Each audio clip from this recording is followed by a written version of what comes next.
시골 교회에 목사님께서 성도들에게 A4지 한 장씩을 나눠 주었답니다. 그리고 이것을 전화기 옆에다가 꼭 붙여놓으라고 성도들에게 A4지 하나씩을 나눠 주었습니다. 거기에 글이 적혀 있었는데 그 제목이 무엇이냐면 이럴 때는 전화하세요 라는 제목이었어요. 여러분 한번 들어보세요. 첫 번째, 보일러가 고장나면 전화합니다. 두 번째, 텔레비전이 안 나오면 전화합니다. 세 번째, 냉장고 전기가 고장나면 전화합니다. 네 번째, 휴대폰이나 집 전화가 안 되면 전화합니다. 다섯 번째, 무거운 것을 들거나 힘쓸 일이 있으면 전화합니다. 여섯 번째, 농번기에 일손을 못 구할 때 전화합니다. 일곱 번째, 마음이 슬프거나 괴로울 때 도움을 청합니다. 여덟 번째, 몸이 아프면 이것저것 생각 말고 바로 전화합니다. 아홉 번째, 갑자기 병원에 갈 일이 생겼을 때 전화합니다. 열 번째, 제가 은혜를 받았는데 열 번째, 경로당에서 고스톱 칠 때 짝 안 맞으면 전화합니다. 이 목사님이 자신의 페이스북에 목사 사용 설명서라고 제목을 붙여서 글을 이렇게 올려놓았어요. 시골교회에서 목회하면서 성도들에게 이렇게 목사 사용 설명서라고, 이럴 때 전화하라고 10가지를 A4지에 적어서 성도들에게 나눠 주었답니다. 젊은 목사님이 옆에 있으니 힘들고 어려울 때 사용하라는 것이죠. 제가 이거를 읽고 이 목사님이 성도들을 참 많이 사랑하시는구나 하나님의 마음을 느꼈습니다. 오늘 하나님께서도 저와 여러분에게 말씀하고 계세요. 쉬지 말고 기도해라. 너는 내게 부르짖어라. 구하라. 찾으라. 두드리라. 제발 좀 전능하신 하나님, 우리 아버지의 능력을 누리면서 살라고 하나님 사용 설명서를 우리에게 가르쳐주고 계십니다. 바라옵기는 저와 여러분의 삶이 오직 하나님만 바라보고 주님과 기도로 동행하는 삶, 살아계신 하나님을 날마다 경험하고 간증하는 삶이 우리 교회 모든 성도님들의 삶이 되길 예수 그리스도의 이름으로 축원합니다. 우리 주님께서 그렇게 기도를 강조하시고 실제로 본인도 기도의 삶을 사셨습니다. 예수님께서는 제자들과 마지막 만찬 후에 겟세마네 동산에 올라가셔서 기도를 하셨어요. 주님은 기도하실 장소를 선택하셨는데 다락방도 있고 다른 장소도 많은데 왜 겟세마네라는 그 동산으로 향하여 가셨을까요? 왜 겟세마네 동산인가? 제가 말씀을 이렇게 살펴보다가 주석을 찾아보니까 겟세마네라는 단어의 의미를 보고는 감동이 됐어요. 겟세마네는 틀이라는 의미입니다. 틀이라는 그 가투와 올리브 기름을 뜻하는 슈마님이라는 단어가 합쳐져서 올리브 기름틀이라는 뜻입니다. 겟세마네는 올리브 기름틀이라는 뜻입니다. 즉 예수님이 기도하신 겟세마네 동산은 올리브 나무들이 많이 있었고 올리브 기름을 짜는 틀도 그곳에 있었답니다. 류모세 박사님의 책에 열린다 성경 이야기 식물편에 이 겟세마네에 대해서 자세하게 기록하고 있는데 이 올리브 기름은 한 번 짜고 끝나는 것이 아니라 보통 4번을 짜게 되어 있답니다. 처음에는 열매를 부수고 그 부순 열매를 무거운 추를 달아서 기름을 짜게 되는데 첫 번째 짠 기름은 가벼운 추로 짜는데 그것 가지고 성전에 촛대를 밝히거나 대제사장이나 왕의 기름 부음을 할 때 이 위임식 때 이 기름을 사용한다는 것입니다. 두 번째 기름은 첫 번째 것보다 좀 무거운 추를 달아서 가정에서 사용하는 기름으로 이렇게 짠다고 해요. 세 번째는 가정의 등잔이나 약품, 화장품 짜는데 이 올리브 기름을 세 번째 짜서는 그 기름을 사용한다고 합니다. 네 번째로 짠 기름은 잿물을 부어서 비누로 만들어서 이 올리브 기름을 사용한다고 합니다. 다 짠 후에는 남은 찌꺼기조차 버리지 않고 땔감으로 사용하는 것이 이 올리브 열매라는 것입니다. 그러니 올리브 나무, 올리브 열매는 정말로 하나도 버릴 것이 없는 나무라고 이 류모세 목사님이 그렇게 가르쳐주고 있습니다. 그런데 예수님은 겟세마네 동산 올리브 기름 틀에서 자신의 삶을 완전히 짓눌러서 올리브 기름을 짜내듯이 모든 것을 짜내는 기도를 내어주는 기도를 하나님 앞에 드렸습니다. 온 인류의 죄의 짐을 누르는 중압감으로 주님은 완전히 땅에 엎어지셨습니다. 동일 본문 누가복음 22장 44절에 주님의 기도하는 모습을 이렇게 표현하고 있어요. 함께 공동합시다. 예수께서 힘쓰고 애써 더욱 간절히 기도하시니 땀이 땅에 떨어지는 핏방울 같이 되더라. 아멘. 주님의 땀방울이 핏방울이 될 정도로 그렇게 열심을 다해서 기도했다고 합니다. 땀이 피처럼 흐르는 증세가 있는데 혈한증이라는 증세, 신체적, 정신적 스트레스를 받으면 이 땀이 핏방울이 되는 증세가 나타난답니다. 주님은 어떤 죽음을 당하실지 알고 계셨어요. 엄청난 충격과 고통으로 너무나 마음 아파하셨어요. 마가는 이 모습을 너무나 적나라하게 우리에게 가르쳐주고 있는데 마가복음 14장 33절 34절 말씀 함께 공동합시다. 베드로와 야고보와 요한을 데리고 가실새 심히 놀라시며 슬퍼하사 말씀하시되 내 마음이 심히 고민하여 죽게 되었으니 너희는 여기 머물러 깨어있으라 하시고. 아멘. 예수님은 겟세마네 동산에서 온 인류의 죄를 짊어지며 자신의 죽음 앞에 서셨습니다. 매우 놀라워하셨다. 매우 고민하여 심히 고민하였다. 괴로워하였다. 한 번도 본 적 없는 불안한 모습을 제자들에게 보여주고 계시는 것입니다. 놀랐다라는 이 표현은 마가복음에서만 등장하는 표현인데 이것은 단순히 깜짝 놀란 것이 아니고 충격을 받고 놀랐다라는 표현입니다. 내 마음이 근심에 쌓여 죽을 지경이다. 이런 표현입니다. 말씀을 준비하는데 올리브를 짜는 그 모습과 예수님의 피땀 흘려 기도하는 모습이 오버랩되는 것 같았습니다. 하나의 올리브 나무가 되신 예수님께서 근심에 쌓여 죽을 지경인 그 마음으로 기도하셨다라는 것이죠.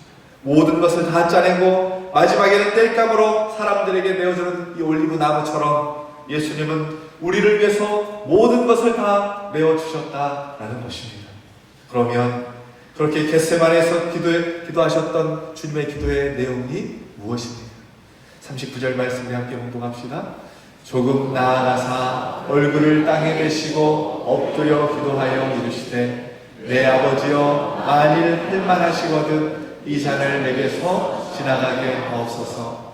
그러나 나의 원대로 마시옵고 아버지의 원대로 하옵소서 하시고. 아멘. 주님은 하나님 앞에 기도할 때 숨김없이 솔직하게 정직하게 기도하셨습니다. 될 수만 있으면 자기에게 비껴가게 해달라고, 이 잔을 거둬달라고 솔직한 심정을 하나님 앞에 토로했어요. 또 그것만이 아니라 주님은 정직의 기도, 솔직한 기도에서 머물지 않고 거기서 끝났다면 그저 수정하는 기도밖에 되지 않았을 거예요. 주님의 기도가 위대한 이유는 예수님께서 정직한 기도에 머무르시지 않고 순종의 기도까지 나아갔다라는 것입니다. 십자가의 길을 걸어가시는 예수님께서 겟세마네 올리브 기름틀에서 올리브가 다 으깨지고 짜내어지는 것처럼 완전한 순종으로 하나님 앞에 나아가고 있는 것입니다.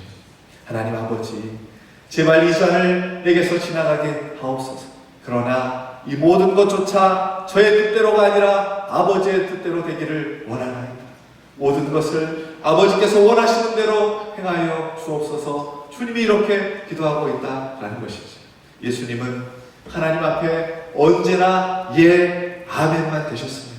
주님을 내 삶의 주인이라고 고백하면서도 내 뜻대로, 내 고집대로 살아왔던 우리의 모든 위선적인 행동들, 순종하지 못한 삶을 주님 앞에 내어놓고 회개함으로, 정직함으로, 순종함으로 주님의 기도의 모습을 담는 이렇게 모든 성도님들의 기도가 되길 예수 그리스도의 이름으로 축원합니다. 그런데 이상해요. 주님은 땀이 핏방울처럼 땅에 떨어질 정도로 그렇게 간절하게 기도하셨는데, 더구나 다른 사람의 기도도 아니고, 다른 사람의 기도라고 해도 그렇게 밤이 맞도록 핏방울이 되도록 그렇게 기도했다면 일이 좀 잘 되고 잘 풀려야 되지 않았겠습니까? 그런데 예수님의 기도가 끝나고 예수님께서 짊어져야 할 십자가는 그대로 있었습니다. 십자가를 짊어지지 않아도 되는 것이 아니었어요. 예수님의 십자가가 사라지지 않았습니다. 삶이 형편이 호전되지 않았어요. 아무 일도 일어나지 않았습니다. 그대로 십자가도 그대로 있습니다. 십자가를 지지 않아도 될 만큼 호전되지 않고 그냥 그대로 오늘 주님이 잡혀가시는 것입니다. 그렇다면 주님의 기도가 어떻게 된 것일까요? 주님께서 죽을 병에 걸린 사람을 위해서 기도하면 그 병이 낫고 죽은 자도 살리신 주님이셨습니다. 물이 변하여 포도주가 되게 하시는 분이셨고 보리떡 5개 물고기 2마리로 5,000명을 먹이는 기적을 일으키시는 분이 예수님이셨어요. 그런 주님이 밤새도록 피땀을 흘리면서 기도하시는데 상황이 전혀 좋아지지 않았습니다. 주님의 기도에 효력이 떨어진 것일까요? 주님의 영빨이 떨어진 것일까요? 능력이 소멸된 것일까요? 그것은 주님의 능력이 소멸되거나 주님의 영역이 사라지거나 그렇게 된 것이 아니라 하나님은 주님의 기도를 들으시고 십자가를 없이 해준 것이 아니라 그 십자가를 능히 질 수 있는 힘과 능력을 주셨다라는 것입니다. 사망의 권세까지도 이길 수 있는 힘을 그 기도를 통해서 하나님께서 허락해 주셨다라는 것입니다. 그러므로 여러분, 혹 우리가 바라는 대로 하나님께서 이루어주시지 않으셨다고 해서 절대로 낙심하거나 절망하시지 마시기 바랍니다. 왜냐하면 하나님은 우리를 절대로 그냥 내버려 두시는 분이 아니십니다. 이 문을 닫으시면 하나님은 반드시 저 문을 열어주시는 분이 하나님이십니다. 우리가 감당 못할 시험당함을 허락하지 않으시는 분이 우리가 믿는 하나님이십니다.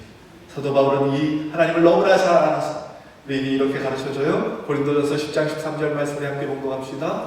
사람이 감당할 시험 밖에는 너희가 당할 것이 없나니 오직 하나님은 미쁘사 너희가 감당하지 못할 시험당함을 허락하지 아니하시고 시험당할 즈음에 또한 피할 길을 내사 너희로 능히 감당하게 하시느니라. 아멘. 하나님께서 우리로 하여금 다 감당하게 하신다라는 것입니다.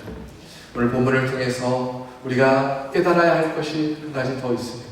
그것은 십자가를 앞에 놓고 기도한 사람과 기도하지 않은 사람의 차이입니다. 그 차이가 하늘과 땅 차이라는 거예요. 여러분 보세요. 우리 주님은 십자가를 앞에다 놓고 밤이 늦도록 밤이 맞도록 기도하셨습니다. 그때 주님은 혼자 가신 것이 아니라 제자들을 데리고 함께 가셨습니다. 기도하고 왔는데 제자들이 자는 거예요. 그래서 시험에 들지 않게 깨어 기도하라 담보하고 가신 후에 기도하고 다시 내려오셨는데 또 잠을 자고 있는 것입니다. 또 기도하고 왔는데 또 잠을 자고 있는 거예요. 결국 주님이 제자들의 꿀잠에 두 손을 다 드셨어요. 이제는 다 끝났다. 너희 원대로 자거라. 그리고는 끝난 줄 알았어요. 거기까지가 전부인 줄 알았습니다. 십자가를 앞에 두고 주님이 기도하셨어요. 아버지, 이 잔을 내게서 옮겨주실 수 있으십니까? 어떻게 보면 너무나 나약한 기도처럼 보입니다. 그러나 그 기도를 마치고 주님은 능히 십자가를 지고 가셨습니다. 그런데 반대로 잠만 잤던 제자들은 십자가의 사건이 터지자 한 사람도 예외 없이 다 십자가를 버리고 도망갔습니다. 주님을 팔았던 가룟 유다는 그렇다 치더라도 베드로, 야고보, 안드레, 요한이 남아야 할 텐데 다 도망가는 것입니다. 오늘 본문 56절에 보면 다 예수를 버리고 도망하니라 라고 말씀하고 있습니다. 마가복음에 읽어보니까 예수님께서 잡혀가시자 어떤 제자는 벌거벗은 알몸으로 도망쳤다고 성경이 그렇게 기록하고 있습니다. 여러분, 이것이 기도한 사람과 기도하지 않은 사람의 차이입니다. 기도의 결과예요. 기도를 했느냐, 기도를 하지 않았느냐는 그 차이는 십자가 앞에서 드러나게 되어 있다라는 것입니다. 십자가 앞에 그 십자가를 감당할 수 있느냐, 그 십자가를 보고 도망치느냐, 여기에 달려 있다는 거예요. 그래서 주님이 그렇게 기도하라고 말씀을 하셨습니다. 사도 바울도 쉬지 말고 기도하라 라고 우리에게 권면해요. 주님의 십자가를 두 눈으로 직접 목도한 사도 베드로도 베드로전서에 근신하라, 깨어서 기도하라 그렇게 말씀하고 있습니다. 그뿐 아니라 십자가에서 기도하는 사람과 십자가의 앞에서 기도하지 않는 사람의 또 다른 엄청난 차이가 있습니다. 여러분, 주님은 하나님의 아들이십니다. 또 하나님이세요. 못하신 일이 없으신 분이십니다. 주님께서 오늘 본문에서도 말씀하시기를 내가 하늘 천사 12군단을 파송하여 이 일을 평정하지 못하겠느냐, 이렇게 말할 수 있는 분이 있습니다. 속된 표현으로 단칼에 다 날릴 수 있다, 그 말이에요. 본래 주님은 당대 세계 최대 강국인 아수르 18만 5천 명을 1,400명으로 몰살시키신 분이 우리 주님이십니다. 그런데 그날 밤 로마 군병 몇 사람, 그 주님께서 처리하지 못하시겠습니다. 근데 주님은 기도한 후에 십자가 앞에 단 한 번도 그런 권세를 쓰시지 않으셨습니다. 겸손하게 앞에 놓여있는 십자가를 다 감당하십니다. 그런데 보세요. 기도하지 않은 제자들은 요한복음의 기록에 의하면 옆에 서 있던 베드로가 가슴에 품고 있던 칼을 빼내서 대제사장 말고의 길을 단칼에 베어버립니다. 그것은 기도하지 않은 사람의 전형적인 모습인 것이죠. 기도하지 않고 가슴에 품고 있는 칼로 귀를 잘라버리면 그때는 속이 시원할 줄 모릅니다. 그러나 주님이 이렇게 말씀하세요. 52절 말씀 함께 봉독합시다. 이에 예수께서 이르시되 내 칼을 도로 칼집에 꽂으라. 칼을 가지는 자는 다 칼로 망하느니라. 아멘. 기도하지 않은 베드로는 칼을 빼어 귀를 잘랐습니다. 기도하신 주님은 겸손하게 십자가를 지십니다. 이것이 기도하지 않은 사람과 기도한 사람의 차이입니다. 밤늦도록 기도하신 주님은 주님 앞에 놓인 십자가의 길을 선택하셨습니다. 사랑하는 여러분, 우리도 살면서 정성을 다해 하나님 앞에 간절히 기도했는데 십자가가 그대로 놓여 있을 때가 있습니다. 여러분, 그럴지라도 우리 주님처럼 하나님께서 기뻐하시는 길을 선택하실 수 있기를 소망합니다. 십자가의 길은 신세 한탄이 아닙니다. 십자가의 길은 고난 예찬이 아닙니다. 십자가의 길은 주님을 바라보고 주님을 따라가는 영광의 길인 것입니다. 칼을 빼들지 않고 칼을 의지하지 않고 기도하셨던 주님처럼 하나님을 바라보고 십자가의 길을 걸어가는 유독교회 모든 성도님들 되시길 예수 그리스도의 이름으로 축원합니다. 그런데 놀라운 것은 칼 뒤에 부활이 온 것이 아니에요. 십자가 뒤에 부활이 왔다라는 것입니다. 이것이 십자가 앞에서 우리가 기도해야 할 이유인 것입니다. 사랑하는 여러분, 우리도 오늘 이 저녁에도 내일 새벽에도 밤낮으로 하나님 앞에 기도할 터인데 하나님께서 우리에게 십자가를 주실 거예요. 그럼에도 불구하고 그 십자가를 능히 감당하시고 주님을 따라 십자가의 길을 걸어가시는 유독의 모든 성도님들 되셔서 하나님의 기쁨이 되고 하나님의 마음을 시원케 해드리는 믿음의 백성들 다 되시길 예수 그리스도의 이름으로 축원합니다.